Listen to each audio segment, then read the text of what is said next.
Higher math first paper প্র্যাকটিক্যালের জন্য কী পড়বে? এটা হচ্ছে প্র্যাকটিক্যাল, তোমার প্র্যাকটিক্যাল বইটায় প্র্যাকটিক্যাল খাতা যা যা আছে ওই পরীক্ষাগুলো ফলো হবে, এখান থেকেই আসবে।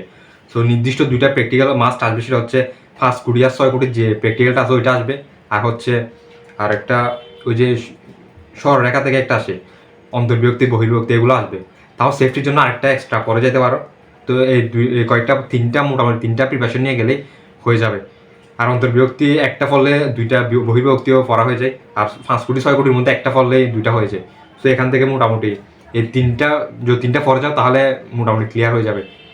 আর আর এখানে একটা সুবিধা হচ্ছে এখানে কিন্তু দেখে লেখার সুযোগ আছে, যদি এটা নিয়ম নেই, বাট যেহেতু এখানে হচ্ছে কোনো গ্রুপ ওয়াইজ থাকে না, পরীক্ষার নর্মাল পরীক্ষার মতো হয়, আর এখানে কোনো গার্ড থাকে না, যার কারণে হচ্ছে তুমি চাইলে তোমার এই প্র্যাকটিক্যাল বই থেকে পেজ সিরি নিয়ে যেতে পারো, অথবা এটা প্রিন্ট করে নিয়ে যেতে পারো। সেখানে দেখে দেখে লেখার সুযোগ আছে, বাট একটা সমস্যা হচ্ছে তুমি এখানে কিন্তু মান চেঞ্জ করে দিবে।